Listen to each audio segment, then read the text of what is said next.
오늘 우리에게 주시는 하나님의 말씀은 로마서 12장 1절 2절 말씀입니다. 우리 함께 봉독하도록 하겠습니다. 그러므로 형제들아, 내가 하나님의 모든 자비하심으로 너희를 권하노니 너희 몸을 하나님이 기뻐하시는 거룩한 산 제물로 드리라. 이는 너희가 드릴 영적 예배니라. 너희는 이 세대를 본받지 말고 오직 마음을 새롭게 함으로 변화를 받아 하나님의 선하시고 기뻐하시고 온전하신 뜻이 무엇인지 분별하도록 하라. 아멘. 사랑의 주님, 이 시간 주의 말씀을 나누길 원합니다. 성령님께서 역사하셔서 하나님의 음성 듣게 하시고 그 말씀으로 오늘도 새로워지도록 주님 인도하여 주시옵소서. 예수님의 이름으로 기도합니다. 아멘. 오늘은 우리가 드릴 영적 예배라는 제목으로 하나님의 말씀을 나누도록 하겠습니다. 철수와 영희는 어려서부터 절친이었습니다. 어느 날 철수가 대학을 졸업하고 독립을 하면서 오피스텔을 하나 갖게 되었습니다. 친구가 많이 있던 철수는 이 오피스텔에 필요한 여러 가지 물건들을 선물로 받게 되었습니다. 영희도 무엇을 사줄까 이렇게 고민을 하다가 냉장고를 하나 사주면 좋겠다라고 생각을 했습니다. 그래서 쿠팡을 뒤지다가 아담한 은색 냉장고를 하나 사서 보냈습니다. 그리고 집들이 겸 이제 파티를 했는데 그날 철수는 영희에게 네가 사준 냉장고가 예쁘고 이 사이즈도 딱 맞아서 아주 마음에 든다고, 이제 고맙다고 이렇게 인사를 했습니다. 그런데 영희는 그 냉장고를 보더니 갑자기 난리를 쳤습니다. 내 생각은 이게 아니었는데, 이 사이즈도 좀 작고 이 오피스텔에는 이 색깔도 이 은색이 아니라 검은색이 잘 어울리네 하고 이렇게 얘기를 합니다. 철수는 아니라고, 지금 이게 딱 좋다고 했습니다. 그런데 이 영희는 막무가내로 내가 다시 바꿔서 보내줄 테니까 한번 보라고 하면서 이 은색 냉장고를 반품하고 새로 검은색 냉장고를 보내왔습니다. 이틀 후에 이 교환한 냉장고를, 이 검은 냉장고를 본 영희는 거보라고, 이게 확실히 잘 어울리잖아 하면서 굉장히 만족했습니다. 철수는 사실 처음 받은 냉장고가 더 마음에 들었지만 영희가 좋다고 하니까 어쩔 수 없이 그래 좋네, 고맙다, 잘 쓰겠다고 하면서 그 검은 냉장고를 이제 받게 되었습니다. 누가 누구를 섬긴 것일까요? 원래 선물을 주는 사람은 선물을 받는 사람을 섬기기 위해 주는 것인데 이 이야기에서는 영희가 철수를 섬긴 것이 아니라 철수가 영희를 섬긴 게 되었습니다. 우리가 하나님을 예배한다는 것은 결국 하나님을 섬기는 것입니다. 하나님이 우리를 섬기는 것이 아니죠. 그렇다면 우리는 어떻게 예배를 드려야 하는지에 대한 대답을 미리 어느 정도 알 수 있을 것 같습니다. 예배는 내가 보기 좋은 대로 드리는 것이 아니라 하나님이 보기 좋은 대로 드려야 하는 것입니다. 우리는 어려서부터 교회 다니면서 여러 가지 이 예배의 형식과 모습을 경험해 왔습니다. 그 중에는 여러분의 마음에 드는 예배도 있었겠지만 그렇지 않은 예배도 있었을 것입니다. 여러분의 신앙의 컬러에 따라서 어떤 분에게는 장엄하고 엄숙한 예배가 더 마음에 드는 분이 있을 수 있고, 또 어떤 분에게는 뜨겁고 활기 있는 예배가 더 마음에 드시는 분도 있을 것입니다. 그러나 하나님께서는 어떤 예배를 기뻐 받으실까요? 어떠한 예배가 하나님께서 보시기에 가장 좋은 예배일까요? 하나님께서는 그분의 뜻을 성경을 통해서 우리에게 말씀하십니다. 따라서 하나님께서 받으시기에 온전하고 합당한 예배도 성경에서 가르쳐주는 대로 드리면 좋을 것 같습니다. 그래서 오늘은 이 예배에 관한 말씀들을 이제 다시 한번 생각해 보면서 더욱더 하나님께서 기뻐하시는 예배를 드리는 우리 모두가 되기를 소망합니다. 성경의 예배는 창세기 에덴 동산에서 시작됩니다. 인간이 죄를 짓고 하나님을 떠나기 전에 인간은 하나님을 직접 대면하며 예배를 하는 그런 상태였습니다. 에덴 동산은 하나님이 거닐며 임재하시는 성전으로 볼 수가 있었습니다.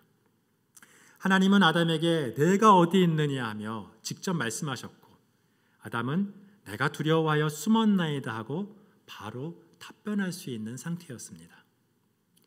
아담과 하와는 하나님을 대신하여 에덴 동산에 그 동물들의 이름을 지으며 하나님과 같이 살았고, 하나님과는 언제든지 대화할 수 있는 그런 관계였다는 것입니다. 에덴 동산의 인간은 하나님이 누군지를 알고 그 하나님의 모습과 하나님의 영광을 자신의 모습과 자신의 통치를 통해서 온 땅에 드러내면서 하나님을 섬기는 존재였습니다. 예배는 하나님의 모든 것에 대한 인간의 모든 반응이라고 할 수 있겠습니다.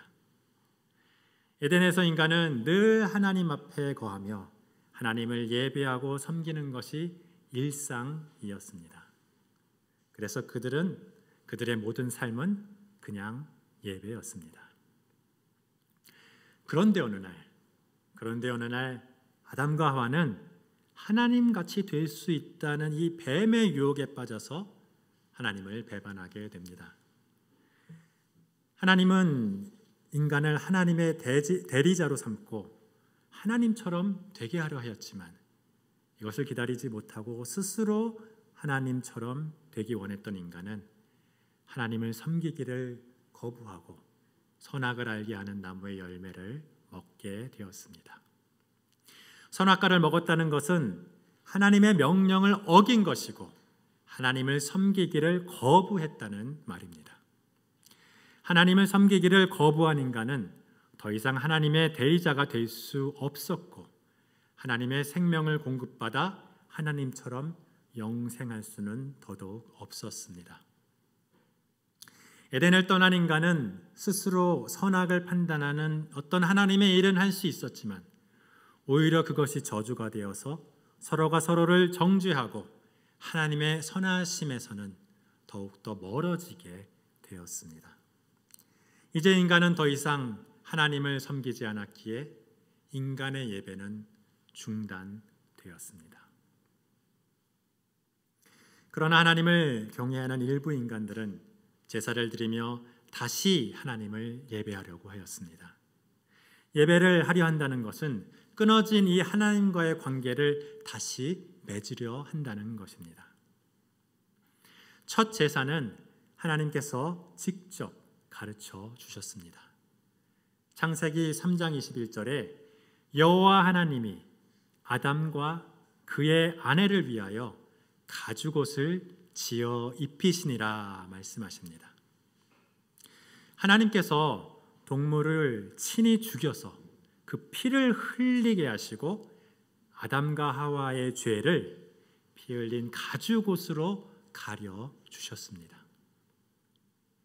아벨도 양의 첫 새끼를 죽여서 피를 흘림으로 그의 죄를 가리고 하나님 앞에 나아갔었습니다. 이와 같이 구약의 대부분의 제사는 동물을 죽여 피를 흘림으로 죄의 삭슨 사망이라는 말씀을 기억하게 합니다. 인간이 죄를 지으면 죽음으로 해결해야 하는데 죽지 않고 해결할 수 있는 유일한 방법은 죄 없는 존재가 대신 죽음으로 그 죄값을 치르는 방법입니다. 그러면 죄로 말미암아 관계가 끊어져 하나님 앞에 나올 수 없는 인간이 이 동물 제사로 그 죄값을 치르고 하나님 앞에 나올 수 있다는 것입니다. 그래서 구약의 제사는 죄로 막혀서 하나님 앞에 나올 수 없는 인간이 이 제사를 통해 하나님께로 나와 엎드려 경배하며 그 끊어진 관계를 회복하려는 그런 예배였습니다. 이 예배는 헬라어로는 프로스퀴네오라고 하고 영어로는 worship, worship이라고 하고 다른 우리말로는 경배라고 합니다. 이는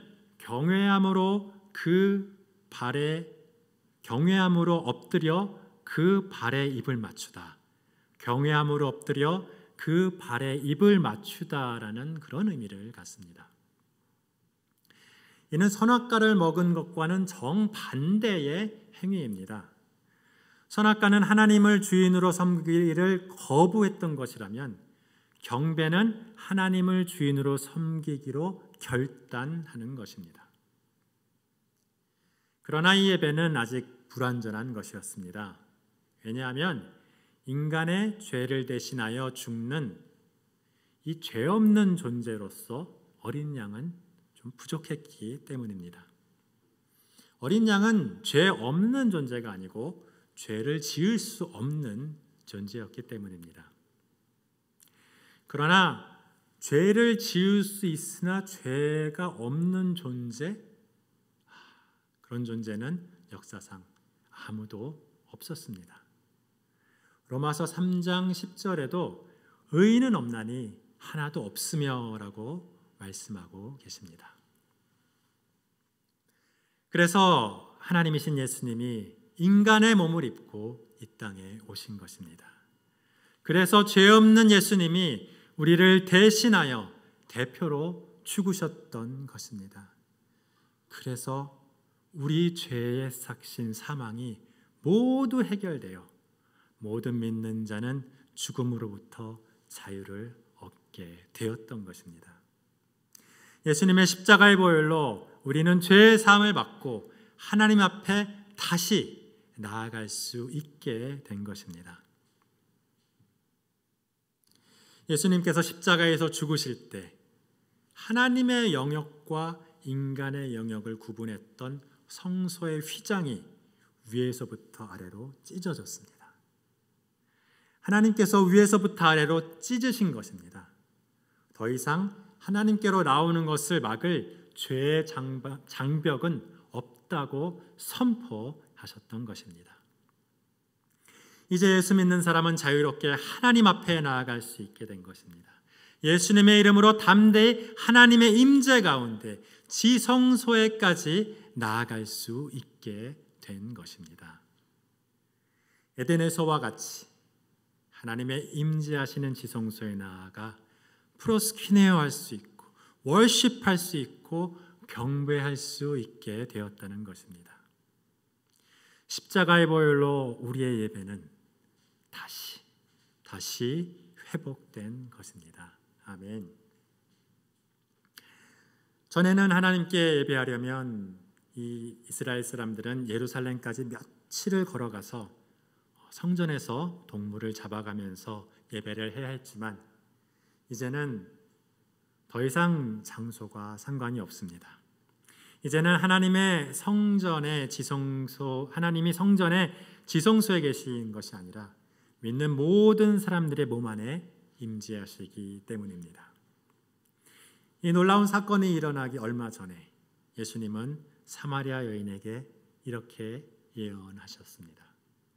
요한복음 4장 21절에 보면 예수께서 이르시되 여자여 내 말을 믿으라. 이 산에서도 말고 예루살렘에서도 말고 너희가 아버지께 예배할 때가 이르리라.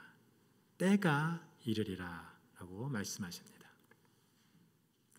사마리아 사람들이 주장했던 것처럼 그리심산에서 예배하거나 유대인들이 주장했던 것처럼 예루살렘에서 예배하는 것이 이제는 중요하지 않다는 것입니다. 장소와 상관없이 어디서나 예배할 수 있는 때가 이르는데 23절 말씀처럼 아버지께 참되게 예배하는 자들은 영과 진리로 예배할 때가 오나니 곧 이때라 하고 말씀을 하셨습니다. 이때는 예수님이 십자가에 우리 죄를 위해 대신 죽으셔서 더 이상 대속의 동물 제사를 드릴 필요가 없는 때입니다. 그리고 이제 부활하시고 성령님께서 강림하셔서 성령의 인도함을 받으며 진리의 말씀에 근거해서 예배할 때가 되었다는 것입니다. 그것이 바로 영과 진리로 예배할 때가 되었다는 것입니다. 성령님이 신자들에게 강림하시면 신자들의 몸은 이제 성전이 됩니다. 고린도전서 3장 16절에 너희가 하나님의 성전인 것과 하나님의 성령이 너희 안에 계시는 것을 알지 못하느냐라고 말씀하고 있습니다. 우리의 몸이 하나님이 임하시는 성전이니 더 이상 예루살렘 성전이 맞느니 그리심산이 맞느니 장소를 따질 것이 없다는 말씀이죠. 예수님이 죽으시고 부활하시고 성령님이 강림한 때가 이르러 우리의 몸이 이제 성전이므로 어디서나 영과 진리로 예배할 수 있다는 것입니다. 그러므로 21세기가 되었는데 아직도 성전을 지어야 한다고 주장하면서 건축 헌금을 독려하는 것은 굉장히 성경적이지 않은 것 같습니다. 물론 예배를 드릴 예배당은 필요합니다. 그러나 하나님을 모시겠다는 그런 개념의 성전은 더 이상 필요하지 않습니다. 오순절 성령 강림 이후에 하나님이 임하시는 이 성전은 바로 여러분의 몸이기 때문입니다. 성령이 충만한 여러분의 몸된 성전에서 우리는 언제 어디서나 하나님을 예배할 수 있게 되었습니다. 이는 스바냐 2장 11절에 이방의 모든 해변 사람들이 각각 자기 처소에서 여호와께 예배하리라라는 말씀이 예수님이 부활하시고 성령이 강림하심으로 성취된 것입니다. 어쩌면 이번 코로나19로 인해 이 비대면 예배를 통해 각기 자기 처소에서 예배하리라 하는 이 말씀은 더욱더 확실하게 성취된 것으로 느껴집니다. 이처럼 교회에서 드리는 예배는 선결되어야 하고 꼭 필요하지만 어떻게 보면 반쪽짜리 예배입니다. 구약에서 죄 문제가 해결되지 않아 죄를 해결하고 하나님께 나아가는 것이 관심사였습니다. 하나님 앞에 나아가 엎드려 경배하며 그 발에 입을 맞추며 나의 주인으로 인정하는 것이 예배의 핵심이었습니다. 구약에서는. 그러나 신약에서는 하나님과 관계를 회복하고 예수님과 연합하여 하나님의 아들이라 일컬음받고 하나님께 기도할 수 있고 하나님과 동행할 수 있는 것이 놀라운 회복이 되었습니다. 선악과의 문제는 예수님의 십자가로 해결되었고 하나님을 거부했던 이 죄는 예수님을 영접함으로 해결되었습니다. 그러나 이 반쪽의 예배로는 에덴에서 하나님을 대리하며 온 땅을 다스리던 인간의 본래의 지위는 아직 회복하지 못했습니다. 나머지 반쪽의 예배는 우리가 거듭나고 하나님의 자녀로서 그리스도의 장성한 분량에 이르기까지 자라나며 평생에 걸쳐 회복해야 할 예배입니다. 이는 구원의 과정을 믿음과 중생과 칭의와 또 성화와 영화로 나눈다면은 믿음과 중생과 칭의에 그치는 것이 아니라 영화를 기대하며 성화를 통해서 평생 이루어야 할 우리 구원의 과정의 핵심이 되는 그런 예배입니다. 오늘 본문의 말씀이 바로 그 나머지 반쪽 예배에 관한 말씀입니다. 이 예배는 헬라어로 라트레이아라고 하고 영어로 서비스라고 하고 다른 우리말로 섬김이라고 할 수 있습니다. 이제는 하나님과의 관계를 회복하여 주라 부르며 하나님의 아들이라 불릴 뿐 아니라 주를 섬기며 그 회복된 하나님의 아들로서 변화된 삶을 살아가는 예배를 말합니다. 1절에 보면 그러므로 형제들아 내가 하나님의 모든 자비하심으로 너희를 권하노니 라고 말씀하고 있습니다. 여기서 그러므로는 크게 보면 로마서 전체를 받습니다. 하나님께서 그 모든 놀라운 일을 행하시고 우리를 구원하셨으니 그러므로입니다. 이제 구원받고 하나님의 자녀가 된 우리 형제들에게 사도 바울이 사랑으로 권하는 첫 번째가 바로 이것입니다. 너희 몸을 하나님이 기뻐하시는 거룩한 산 제물로 드리라. 이것이 너희가 드릴 영적 예배니라. 아멘. 너희 마음을 드리라는 것이 아니라 너희 영혼을 드리라는 것도 아니고 너희 몸을 드리라는 것입니다. 몸은 실제하는 것입니다. 몸은 이 땅에서 우리에게 생명을 허락하신 그 시간 동안만 유한하게 존재하기에 더욱더 소중한 것입니다. 그 몸을 드리는 것은 그 유한한 삶을, 그 유한한 시간을, 그 유한한 생명을 드리는 것입니다. 그렇다고 우상 숭배자들처럼 그 생명을 희생해서 드리라는 말은 전혀 아닙니다. 나의 일상의 삶을 드리라는 것입니다. 교회에서 기도하고 찬양하고 말씀 듣는 예배뿐 아니라 우리의 직업과 학업과 인간관계와 여가를 포함한 모든 일상을 예배로 올려드리라는 것입니다. 그것이 삶의 예배입니다. 야고보서 2장 22절에 믿음이 그의 행함과 함께 일하고 행함으로 믿음이 온전하게 되었느니라 라고 말씀하십니다. 우리의 믿음은 삶 속의 행함으로 증거가 될 뿐 아니라 더욱 온전하게 자라나게 됩니다. 본문에 언급한 영적 예배는 헬라어로 로기켄 라트레안인데 이 킹제임스 영어 버전에는 reasonable service라고 직역을 했고 이는 합당한 섬김이라고 번역할 수 있습니다. 물론 NIV 영어 성경에는 이를 spiritual service of worship이라고 의역을 했어요. 그래서 개정개역에도 영적 예배라고 의역을 했지만 이 원어는 분명히 경배 예배를 의미하는 프로스퀴네오가 아니고 섬김의 예배를 의미하는 라트레이아입니다. 따라서 하나님이 기뻐하시는 거룩한 산 제물과 이 영적 예배는 바로 하나님과 이웃을 섬기는 성도의 삶의 예배를 말하고 있는 것입니다.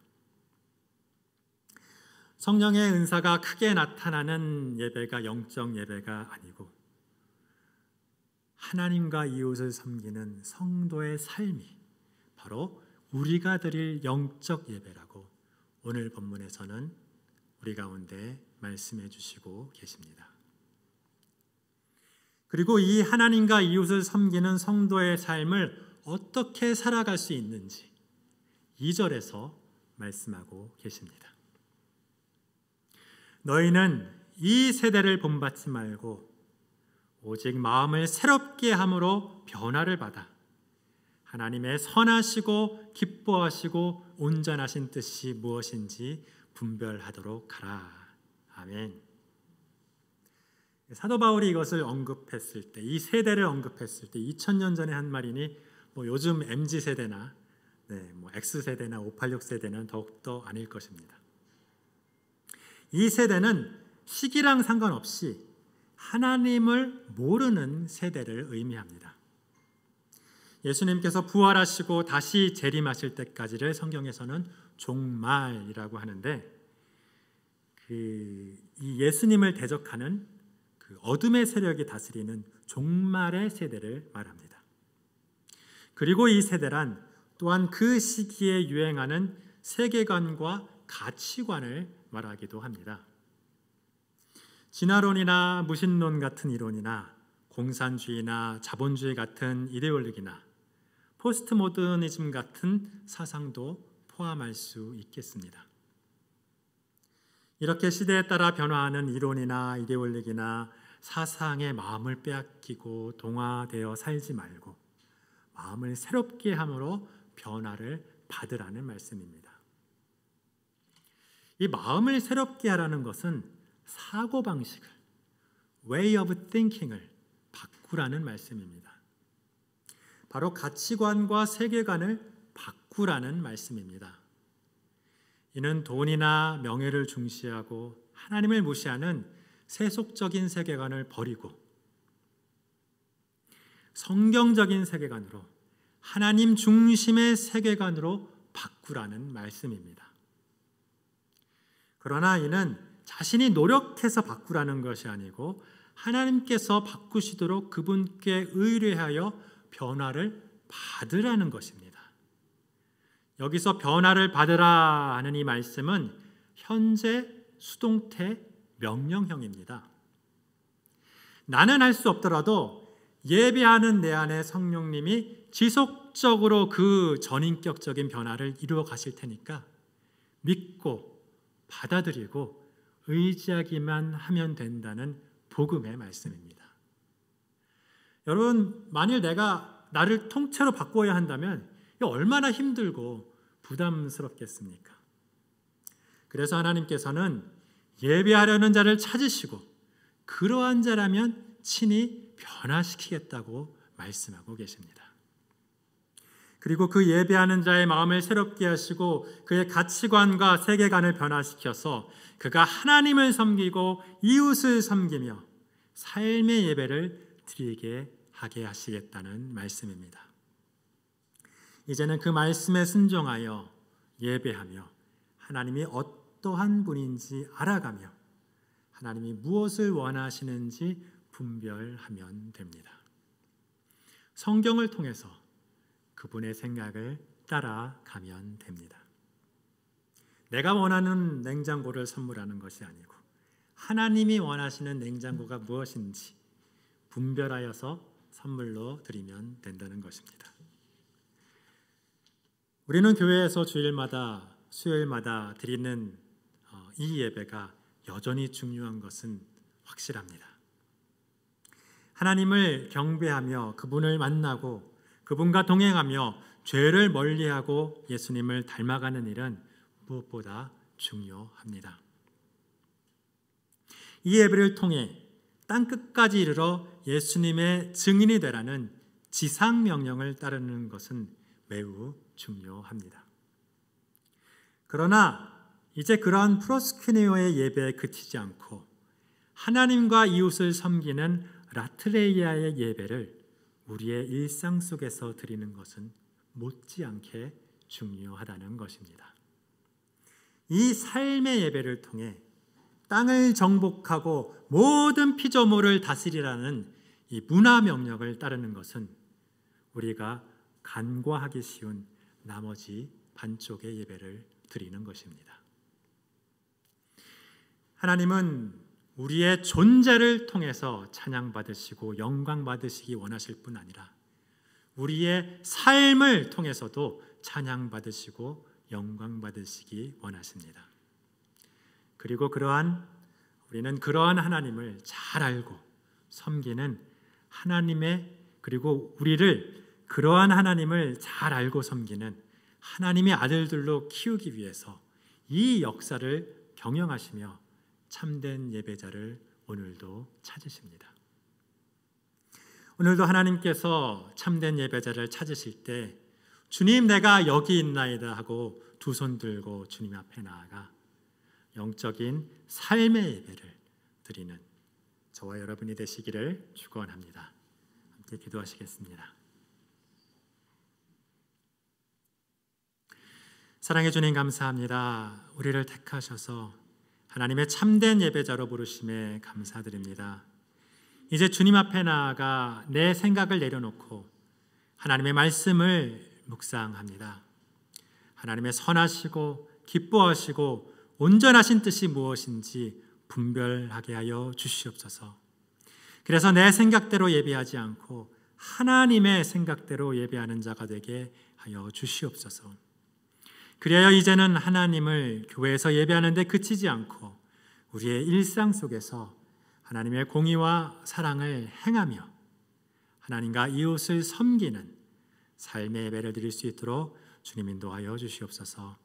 예수님의 이름으로 기도드리옵나이다.